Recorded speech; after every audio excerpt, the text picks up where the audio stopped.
YouTube crew, what is going on, and welcome back to another video. Now, the other day I put out a poll on my YouTube channel asking if you wanted a full Rebirth Movement guide, and I had over 800 votes with 80% of you saying yes. So we're gonna do a full Rebirth Movement guide today. Everything that I can think of, basic movements, advanced movements, how to gain info, breaking down situations. So let's get into it. So the format for today's video is going to be very simple. I'm basically going to be talking to you about all these different movements that I can think of that will allow you to get more kills, take less damage, and start to have a little bit more success in Rebirth. We're going to be talking about basic movements, advanced movements, using cover to gain info. We're going to be talking about how to rechallenge, how to break cameras. We're going to be talking about so many different things. Now, I gave you sections down below. So if at any point in time you come across something that you already know how to do, let's go ahead and fast forward to the next section. I'm going to keep it super simple for you. And I'm going to talk a lot about what is the movement, why do we do it, how does it help us, get kills without taking damage. That's the biggest thing here. Using movement to get kills without taking damage or start taking less damage. Now, to start off, I do want to quickly talk to my controller players about settings. There's only 3 settings really that I want to talk to you about real quick. The first is going to be your button layout. Now, if you are, and I talked about this in my settings video, which if you want a full settings breakdown, make sure you go check out that one. I'll put it in the description down below. But if you are running a controller with paddles or you play claw, run either default or tactical. And you can flip it if you want, but default or tactical. Basically, this is going to make your crouch prone slide. Of course, if you have paddles, you can set them up however you want to. But if you are playing claw or have paddles and you want to slide with your right stick so that you can really keep your thumb on your right stick, go ahead and do that. Now, if you're on a normal Xbox or PlayStation controller, I always recommend bumper jumper tactical. So many of the movements, pretty much all the movements that you have to do are going to be crouch prone slide based and jumping based. And bumper jumper tactical allows you to crouch prone slide and jump without taking your thumb off the right stick. So that's really going to help you out. Now, as I mentioned, I go through sensitivity and everything in my other video, but let's go ahead and talk about real quick. I want to go into auto tac sprint. So I think auto tac sprint is a huge advantage because it allows you to slide cancel easier, allows you to play a little bit faster and get around the map quicker. It does take a little bit of getting used to at certain moments and getting used to how your character is actually going to move and react, whether you're mantling or getting caught in a tac sprint while fighting somebody. You have to get used to those, but overall it is going to help your movement immensely. The other one that I want to talk about is your slide behavior here. Slide behavior definitely needs to be set to tap. It's going to make it much easier to slide, make slide canceling much easier. It's really going to help your life out by making this tap as opposed to hold. So those are kind of the 3 main things that I want to talk about here. Now let's get into basic movements. When we talk about the basic movements, there's 3 things that I think if you are looking to take your game to another level, take out some of the advanced stuff, the bunny hops, which we'll talk about in a little bit, take out some of that stuff. Basic movements that will help you get better. The first is going to be strafing. Strafing is very simple. Moving left and right while shooting. And why this helps you is because it forces your opponent to track you. If they do not track you well, they are going to be hitting shoulder shots and arm shots, which do less damage. So strafing is very simple. Moving left and right while shooting. You can move back and forth. It's really whatever you feel most comfortable with. Now, in terms of how to practice this is probably one of the most important ones. It's easily the most basic to do. It's the easiest one to get used to. Best way to practice is either in Plunder or Modern Warfare multiplayer bots right here. I don't even have bots on. Pick a target and just get used to strafing while adjusting. Now, keep in mind, my controller players, and this is going to make my keyboard mouse players angry, but I'm sorry, aim assist kicks in as well as you are moving. So, right here, it's not perfect, but I also don't have aim assist, and somebody's going to clip that, but either way. So, strafing is very simple. Moving left and right, forcing your opponent to track you in order to actually deal damage. Now, the second one that I want to talk about, and this I think is the most important thing that will take your game to another level, and that is slide canceling. Slide canceling is so important. It's not about being sweaty. It's not about being this cracked out movement king. There's actual reason to slide cancel, and the reason is that when your gun is up in the air, like this, you are moving faster than when your gun is down here, right? So as I slide cancel, my tac sprint, and there is a difference there. And what slide canceling does is reset your tactical sprint. It allows you to run faster.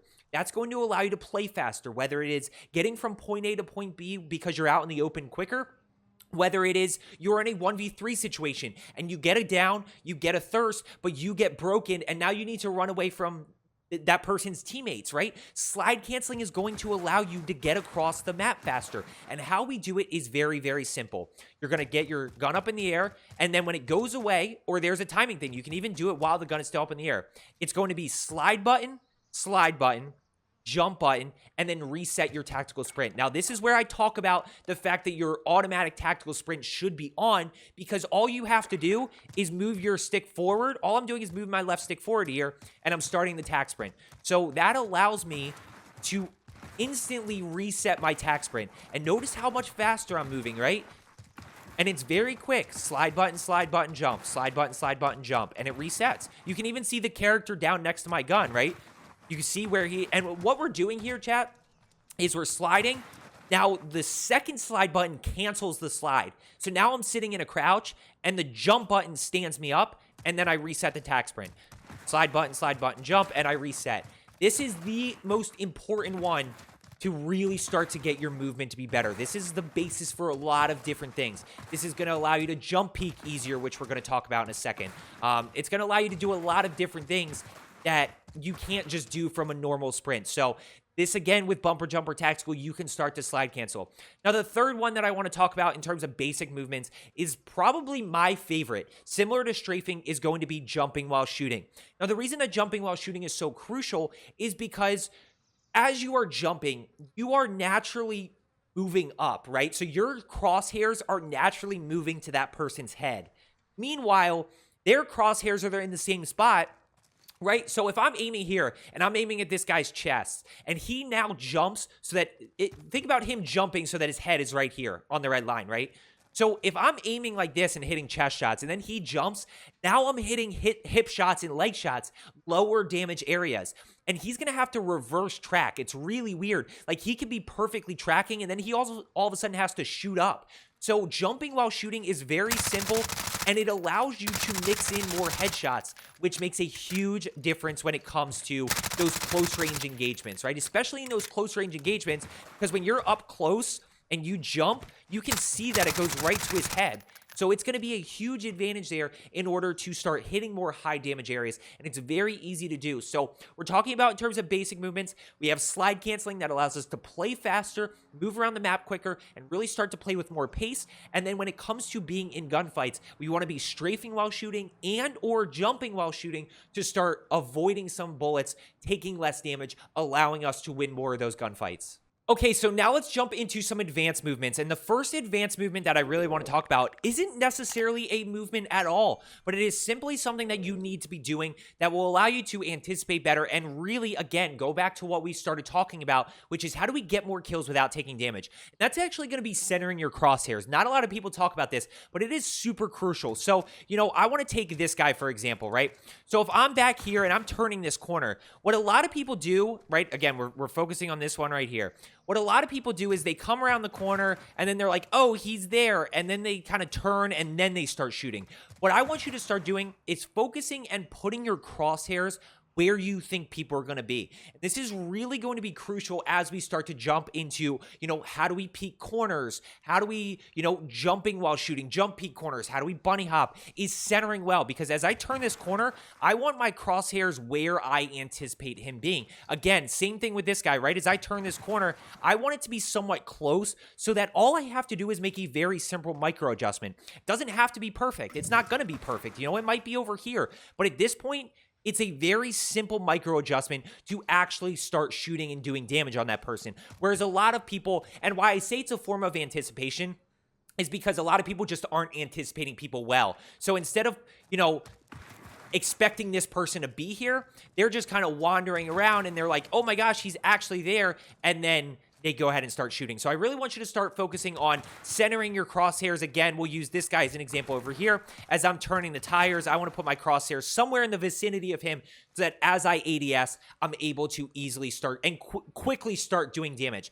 Okay, so the next advanced movement that I want to get into is one of the longest running Call of Duty movements that have been around, drop shotting. Now, drop shotting can be great. It has its advantages, but you really do have to be careful of certain situations where you use it, and I'll explain to you why.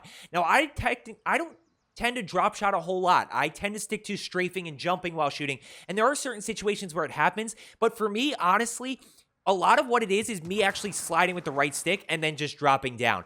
Now, here's what you need to be careful of. Why drop shotting is so great is because if I'm aimed at this guy and he drop shots, I really lose sight of him within the gun, right? He's now laying below my actual gun here. And unless I make that adjustment, it's going to be very difficult for me to actually get that down and thirst. So when you drop shot, right, you're dropping below this guy. You're really dropping below the scope. That is the advantage of doing it.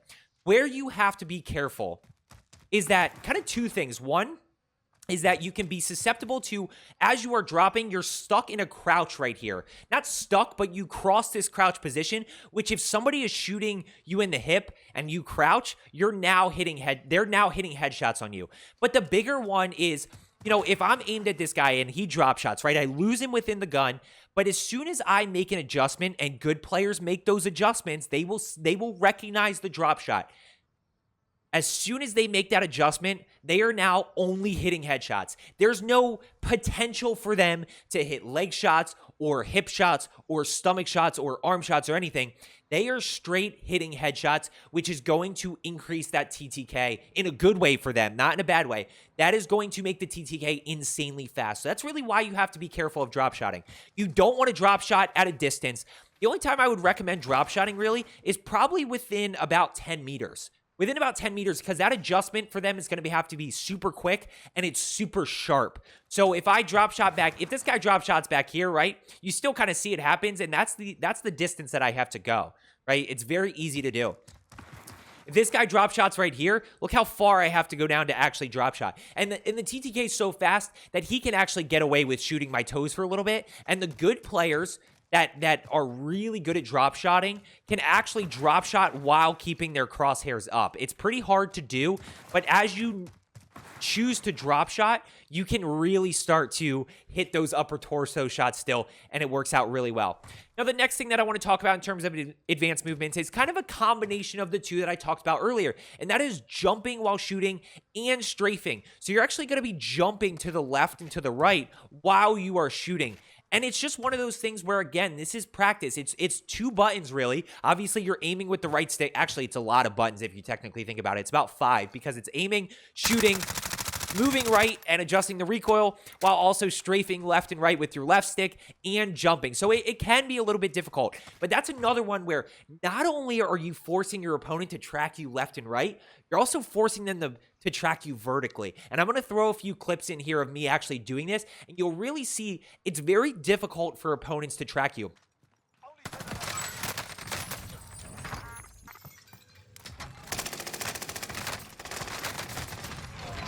And a lot of times it's a momentum thing, right? So it's not necessarily a bunny hop, but if I'm fighting this guy and I turn this corner, it's very easy for me to kind of continue going.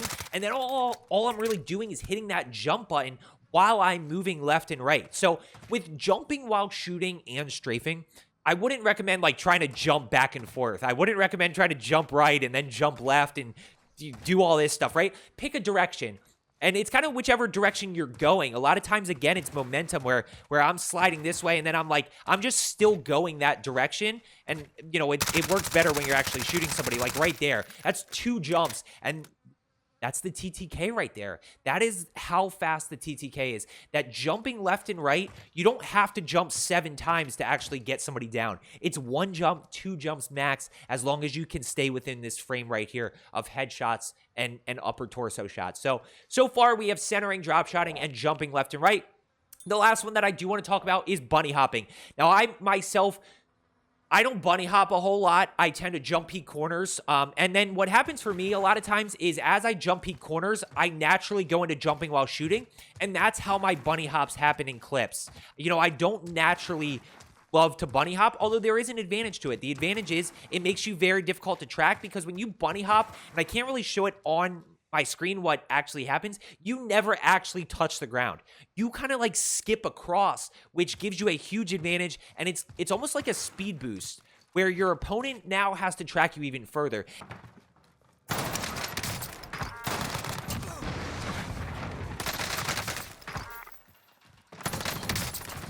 It's great for breaking cameras. It's great for jump peeking corners if you can really get out there and jump peek that corner. it allows you to get out there even further. So it's just a timing thing. As you are jumping, as you kind of hit the ground or get close to it, you are going to hit that jump button again, and it's going to start with that tack sprint, right? I talk about automatic tack sprint. You see how easy it is. So you're going to boom, and then you jump again, and you just got to track your opponent. So those are kind of the 4 advanced movements. Let's go ahead and jump into the next section here. So the next thing that I want to talk about here is gaining info. Now, I don't think that enough people talk about this because this is a crucial part of Rebirth, especially with the pace of play. And when I talk about gaining info, what I mean by that is you are in a situation where somebody is pushing you. Maybe you're low health. You're probably low health here, but you need to figure out what is going on. What is that enemy pushing you? Which way are they pushing you from? How many are pushing you? And what happens a lot of times is, somebody will do this, somebody will be shooting somebody, they take damage, and this is their natural move. They drop down, and then they plate up, and then they could, take their hands off their controller, and they're just going to lay down here and start to plate up, which is a huge mistake. These are advantages that good players start to take because of the fact that they know you're just laying prone here. So the first one that I want to talk about is really what's called Snaking A Heady. So right here, we have a nice little head glitch, and notice that I can't see him right now, right? If there's a person right here on this little orange ping, right? So he breaks me, and now I'm in a tough spot, and I don't know what to do. So I'm just going to snake this heady. What that means is I'm going to alternate between crouching and standing, crouching and standing, crouching and standing. And this one I will show you a few clips for just so that you really see how I use it in game. But what we're doing here is this is so fast that he's never... mostly because of data transmission, right? This is too fast for data to be sent back and forth, and he's not going to be able to pull the trigger fast enough by the time he sees me in this position right here to actually hit me.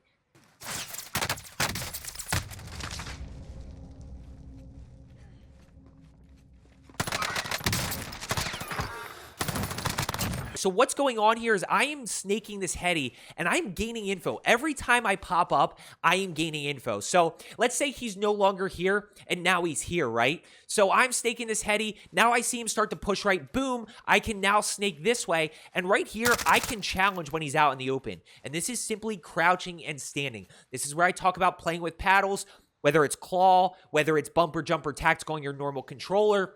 The most important movements are crouch, prone, slide, and jumping / standing up. So right here, that's all I'm doing is I'm crouching, standing very quickly so that I'm able to gain info instead of just here plating up and I have no idea what's going on. I don't know if he's pushing or not. I don't know if I need to challenge this. This right here at least gives you an opportunity where you can do something like this. You're low health, he's full plates, right? So you boom, down, boom, down, little jump in there. So you just snake this heady, right? And you're back and forth, and you're creating a window of opportunity for yourself to do some damage. It's much easier to do in-game, and it really feels natural in-game when you figure out, when you see somebody challenging you. All that you're thinking about here, all that I'm thinking about is, okay, get some shots, now we're behind cover. Now we get some shots, now we're behind cover. Now we get some shots, now we're behind cover. That's all that's going through my mind, and it happens so fast.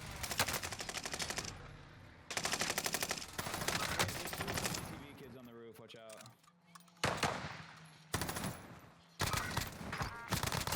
Now, next up, what I really want to talk about is shouldering a corner. So let's go ahead and go over this way. Now, this one is a situation where this guy is standing. We'll put him right here, okay? So he's going to be standing right about here.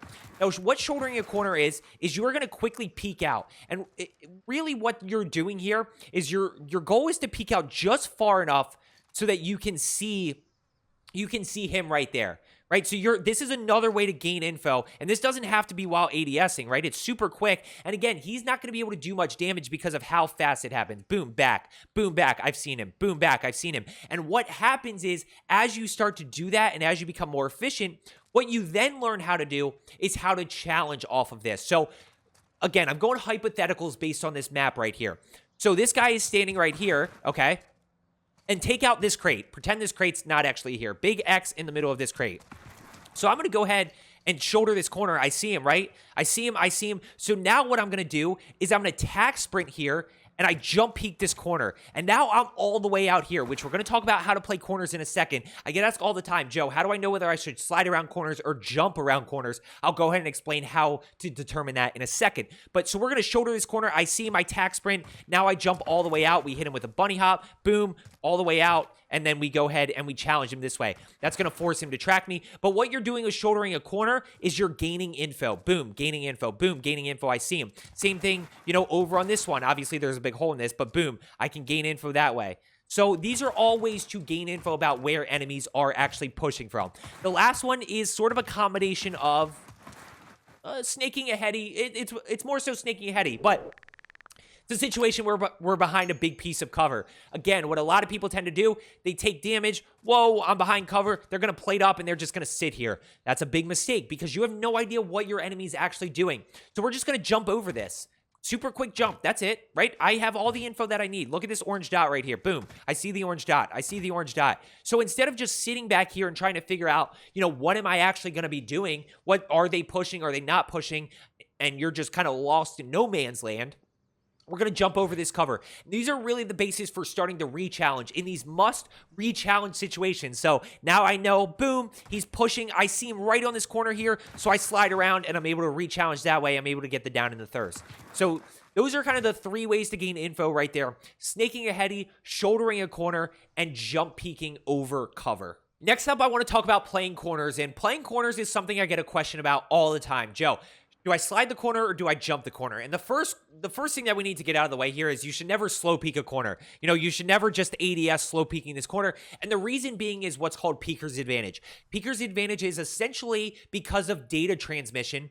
Whoever has the angle is going to see that person first, obviously, right? So if I'm holding this angle and this person peeks, I'm going to see him before he sees me, like pretty far before. So you don't want to slow peek a corner. You want to either slide around the corner or jump peek around the corner. And I think my simple answer after like looking at a lot of gameplay and really thinking about it is you have 2 options. Again, sliding around a corner and jumping around a corner. Now, sliding around a corner, I generally do if I'm chasing somebody. If somebody is not anticipating me and I'm really looking to get an advantage, sliding around a corner is going to be quicker than jumping around the corner.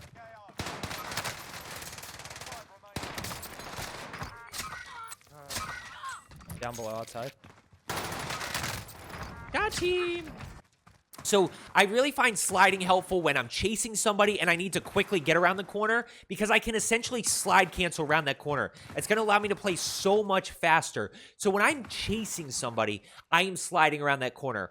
Now, just a general rule of thumb here is if somebody is holding a corner, I want to jump peek that. And the reason being is that when I slide around this corner, I am going to be susceptible to headshots here. And yes, they do have to track me, but jump peeking allows me to get so much further out there.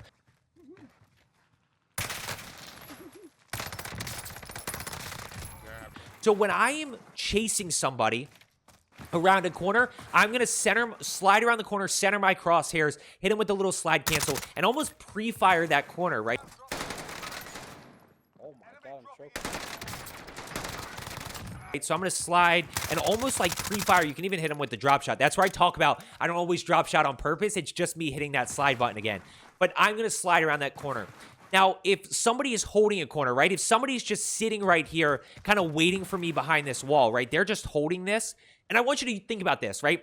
Think about this right here. They're just holding that angle. So as soon as I jump around this corner, boom, I'm all the way out here. Look how much further out I am than where this person's aiming. So that's really going to force them to track me. And again, we go back to the common conversation about TTK here, that the TTK is so fast. This right here is the window that I need to really get the down and get the thirst. Again, just jump peeking this corner. Whereas, let's take this as an example, right? Now a person is running away from me in this crate. So as I slide around the corner, it's going to allow me to get there a lot quicker. Boom, slide around the corner and I'm already there, as opposed to jump peeking the corner, which kind of puts me a little bit further out. You know, I want to be able to lock my crosshairs sort of as soon as I turn this corner. So general rule of thumb is if you are chasing somebody or if somebody's really not anticipating you. Actually, no, just if you're chasing somebody. If you're chasing somebody, slide around the corner, play faster. If somebody is waiting for you and holding that corner and they are not, even if they're not anticipating you or even if they are anticipating you, I jump peek the corner to get way out, as far out as possible. You can even throw in a bunny hop if you want and if you have enough room, and that's going to allow me to go ahead and get that kill.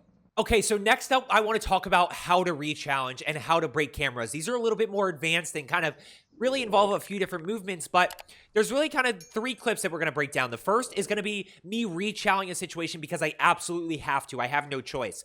The next one is going to be me rechallenging because I want to. And the third one is going to be a little bit about how to break cameras. And rechallenging and breaking cameras are very similar. There's just one small differentiation here. So first up, we have this situation here. I'm flying back in. I grab an Uzi on the ground, which I would not recommend the Uzi, but I grabbed it, so I'm going to go ahead and use it. And I actually catch this guy to my right here. So I'm going to go ahead and get the down. Now, in this situation right here, and this is going to be tough to do, I catch this guy, okay? So this guy right here is I know that teammate is now pushing me. So as I get the down, notice how much health I have left, right? And I know that person is going to chase me. So I have no choice but to re-challenge this situation. So my first move here, as you can see, is I'm already breaking this line of sight. Breaking the line of sight is going to keep your enemy guessing as to what your next move is and kind of keep that there. It's going to force them to chase you. So he's going to chase me here. Now, step number 2, I'm going to actually use my movement. This is where I talk about movements combined, is I'm going to jump peek this corner. And I'm going to jump peek this corner as far out as possible to really force my enemy to track me and give me a small window of opportunity to get the down in the thirst. So I'm going to jump peek this way far out, and notice which way he's shooting, right? So he's still locked where I am, and that window of opportunity after I hit my shots, hitting your shots is a crucial component of this. Now he's already locked on to me, not locked on, but he's back close to me, and I've broken him, and now I'm able to get the down and get the thirst and ultimately get the second guy as well. So that's kind of how we re-challenge a situation that you absolutely have to because you're low health. Break the line of sight, then you're going to use movement to your advantage, specifically a jump peek, because I don't want to slide around that corner. I want to jump peek it, get way far out, and then I'm going to hit my shots. So let's go into clip number 2 here. So clip number 2 here is going to be a situation where I'm going to re-challenge this because I want to. And this is something that you can start to implement as you continue to progress. And these are things that start to make you a better player and allow you to get more kills. Now, I previously had just gotten a kill up top, so I knew this guy was kind of in this corner somewhere. So as I turn this corner, I'm going to jump peek, but I don't really get the jump on him that I want to. I kind of lost sight a little bit, and I see this guy sitting in the corner. So watch how we play this. He's going to get one plate on me, right? But I know that I can still win this situation with the reach out. So again, first move here is to break the line of sight. Right here, the line of sight is broken. He doesn't know whether I'm running away and kind of pushing back up the stairs. He doesn't know what my next move is. Now, in this situation, I am going to slide around the corner because it's going to be quicker. So I'm going to slide around the corner here, and notice that he's caught an attack sprint. This is what I'm looking for in a re-challenge here. I am looking to either kind of get him in a situation where he's not anticipating me and he's kind of aiming another direction like I showed you in the last clip, or he's caught an attack sprint here. And as I've said throughout this video today, the TTK is so fast. So this TTK right here, I take no damage. He's down before he can even pull his gun back out. So that's a situation where I re-challenge because I want to, and I go ahead, I break the line of sight, which is the first move, boom, and right here, by the way, right here, I've already decided to re-challenge this situation. Right here, I see him. I've already decided to re-challenge right here. It is already in my mind that I'm going to break this line of sight, then I'm going to re-chow this situation, and then I'm going to hit all of my shots. I'm able to get the down, and I'm able to get the thirst right there. So that's how to re-challenge when I want to in situations where, you know, you can really start to use that to your advantage to get more kills. Now let's go into clip number 3. So in clip number 3 here, I am low health, and this is again a situation where, you know, I have to re-challenge this. Now, this is a little bit more of a broken camera situation, and I get torched. It's very, very quick. I get smoked by this guy right here. Now, I'm already low health here, and I get smoked by this guy over here. So this is a little bit, I chose this clip because I didn't have the best clip for a broken camera, but this one is good enough, in my opinion, to show you and kind of teach you how to break cameras. Now, broken cameras are re-challenge situations. It's the same thing. It is the same concept of we want to break the line of sight, then we want to use movement to our advantage. Now, the primary difference here is, I'm going to break the line of sight here. The primary difference between re-challenging and breaking a camera is going to be the distance. Now, when you're re-challenging, your goal is to catch somebody in a tack sprint or in a situation where they are kind of aiming the wrong direction and you're able to get that small window of opportunity. When we talk about breaking a camera, the biggest factor in this is going to be distance. And the reason that it's distance is because in order to break a camera, we have to get out of their actual camera frame, which means we have to be close enough to do that. So as I turn this corner, you can see right here that I am outside of his camera frame. Now, if he was a little bit closer, this would be even better. But notice how I jump peek this corner because he's already ADS'd. So I'm going to break his camera right here, and that gives me the window of opportunity. Look how much health I have. I'm like a bullet, maybe a bullet and a half. But because I'm able to break his camera, and then I hit him with an absolutely disgusting bunny hop, which again, as I mentioned earlier, I don't always bunny hop on purpose. A lot of times it is a jump peek to then jump while shooting, and I naturally just hit a bunny hop. But I'm able to get that down and get that thirst. Let me show it to you again, full speed. There's another team here. And notice the distance. Notice how close to him I am. So I jump peek, he's completely lost. I'm able to get the down and get the thirst, even though I am low health right here. So that's really how to break a camera. The biggest difference between breaking a camera and rechallenging is going to be the distance. And those two things really require a lot of practice. It's going to be repetition. You're going to mess them up in the beginning. They're going to feel a little bit uncomfortable. But then over time, you start to understand the audio cues that come with, okay, I now know. There's another team here. I now know this guy is pushing me, and you can see me hesitate for half second right here. Half second to let him get a little bit closer. Boom. Half second. Now I go because I heard him running. I heard him getting a little bit closer. Boom. Now I jump all the way around. I'm able to bunny hop even further. I get the down and get the thirst. So when it comes to breaking cameras, it's more about timing than anything. Now I want to get into 3 situations where you really will see movement thrown in throughout. This was how to rechallenge and how to break cameras. Now I want to go into specific movement clips. Okay, so these are full movement clip breakdowns here where I'm going to be highlighting a lot of the different movements that we had been talking about. So to start off here, I'm going to shoulder this corner, and boom, notice that quick shoulder gives me the info that this player is pushing. So I'm going to go ahead and play fast, slide canceling, and as I turn this corner, I am centered, ready for this person to challenge here. Now, I don't know that he's necessarily pushing me. He could have been backside over here, but because I'm centered and ready, I'm able to get the down and get the thirst there. And now I go ahead and center my crosshairs here.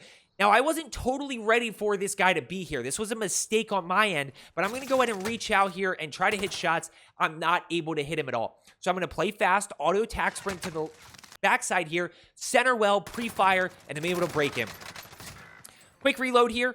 I'm going to use this to my advantage. I hear him pushing behind, so I'm going to go ahead and pre-fire that. And as I turn this corner, look at the centering again. I'm centered close enough that this is a micro adjustment. Now, I told you about the dangers of drop shotting and being kind of crouched as you're fighting somebody. Look at how, as I am shooting this person, because this person's crouched, if this person is standing up, I am shooting them in the hip. Because they are crouched, I'm hitting all headshots here, especially as I jump. I'm able to get the down. I'm able to get the thirst. I see where the last one is, so I'm going to go ahead and play fast, slide cancel around this corner. I'm going to go ahead and challenge. I get caught in a weird spot here, but because I jump while shooting, especially jump to the right, I'm able to get that team wipe right there. So let's go ahead and watch it again full speed.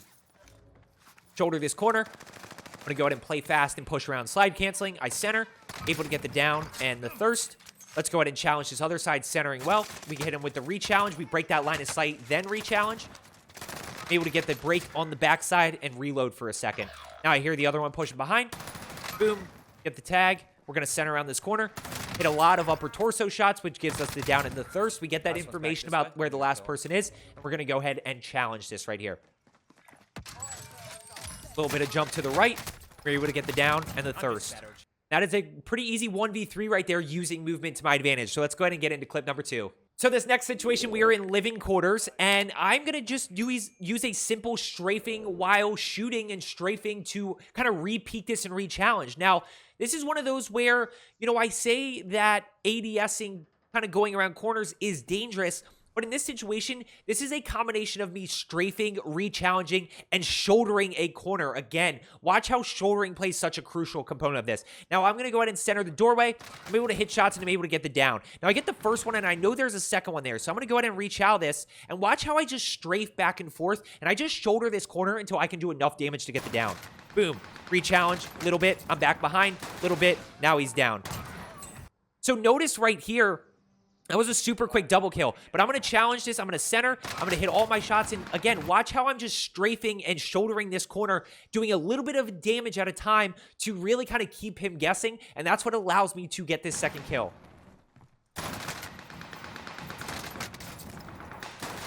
And now I go ahead and challenge because we're equal, right? I'm low health there, but so is he. So I'm going to go ahead and slide through that doorway and go ahead and be ready for this person, right? So as I slide through this doorway, I'm centering my crosshairs exactly where I think he's going to be. And I'm able to get that down and get the team wipe right there on the double kill. So that's kind of how you use strafing and a little bit of shouldering corners to your advantage in those situations. Which, by the way, if I was in a really bad spot and not getting a lot of shots on him, I just go ahead and reposition there, replay, and I'm back in the fight. But because I was doing kind of equal damage, I went ahead and kept rechallenging that. Let's go ahead and get into clip number 3. So clip number 3 is going to be a super unique one here because similar to the last one where I was strafing to rechow and kind of shoulder that corner, I'm actually going to drop shot in this scenario to kind of take cover and play a heady and keep my enemy guessing to ultimately rechow and get the down. Now to start us off here, I'm going to hear one below me. I'm going to go ahead and get the down, but I don't get the thirst, so I don't get information about where that person's teammates are. Now I hear one pushing up the steps here, so I'm going to play this heady. I'm able to get the down, and I see a second guy. You can barely see him. That is not the rose skin right here that I was fighting. So I'm actually going to drop shot right here and use the fact that he cannot see me to my advantage. And I'm going to play this very patient. Watch how he's going to keep shooting. He's going to keep shooting. Now I reach out. I catch him in that tack sprint. I'm able to get the down. And notice the jump to the left to avoid some of those bullets right there, right? So I reach out. I'm able to get some shots there. Watch the jump to the left. It's going to be very distinct. Boom. Jump to the left. I'm able to get the down and the thirst. So that's one where you're in a unique situation where I actually use drop shotting to my advantage to really keep my enemy guessing and take cover from him to then ultimately go and rechallenge. Just go ahead and watch it full speed. And as we're watching this last one full speed, I hope you found today's video helpful. I hope you found today's full movement guide helpful. You can always come back to this if you feel like you're struggling. One last piece of advice. My one thing in terms of movement is as you are getting better, focus on the basic stuff, and the more advanced stuff will come more natural. It'll be much, much easier to actually do. So I hope you found today's video helpful. As I always say, let's get better today, and I will see you tomorrow.